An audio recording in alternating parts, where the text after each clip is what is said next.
Bonjour, lors de notre cycle d'athlétisme, vous allez découvrir le saut en longueur. Cette vidéo vous présentera ce type de saut, son règlement et les records des plus grands champions.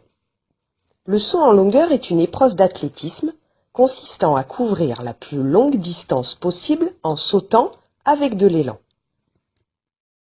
Dans l'Antiquité, les Grecs et les Romains pratiquaient déjà le saut en longueur, qui était l'une des épreuves des Jeux olympiques antiques.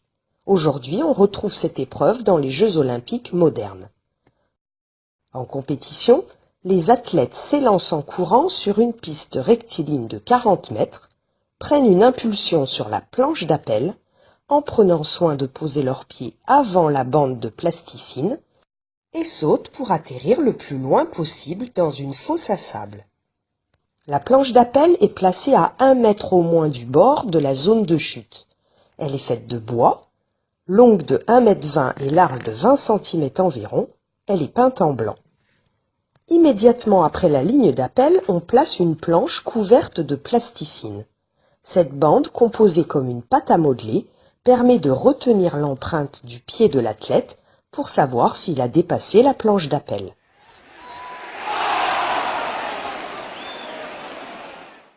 L'athlète qui touchera la plasticine et qui aura donc dépassé la ligne d'appel ne verra pas son saut mesuré.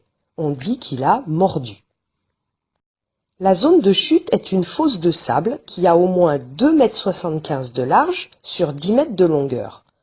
La surface de la zone de chute doit être aplanie avant chaque saut pour permettre de voir les empreintes du sauteur sur le sable. Les sauts sont mesurés de la ligne d'appel jusqu'à la première trace dans le sable, quelle que soit la partie du corps qui a laissé une empreinte sur le sable. Si par exemple, je me réceptionne sur mes pieds dans la zone de chute et qu'ensuite mes mains touchent le sol derrière moi, la mesure sera effectuée à partir de la première trace de mes mains. Et pour effectuer la plus grande distance, il faudra essayer de se rapprocher le plus possible de la ligne d'appel, car si j'ai sauté en posant mon pied 20 cm avant la ligne, ces 20 cm ne sont pas mesurés et sont donc perdus. Le saut est manqué et ne sera pas mesuré si un concurrent laisse une marque visible sur la planche de plasticine avec une partie quelconque de son corps, prend son appel d'un côté ou de l'autre de la planche d'appel, s'il saute en culbute ou s'il se sert de poids ou de poignet.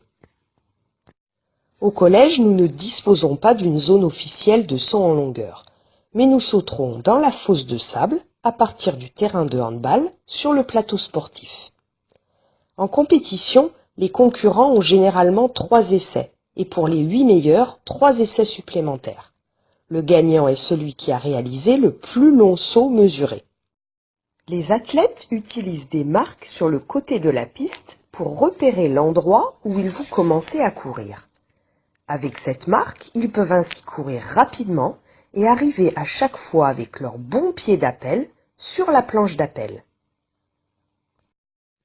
Le record du monde est détenu chez les femmes par Galina Chistiakova avec un saut de 7,52 m.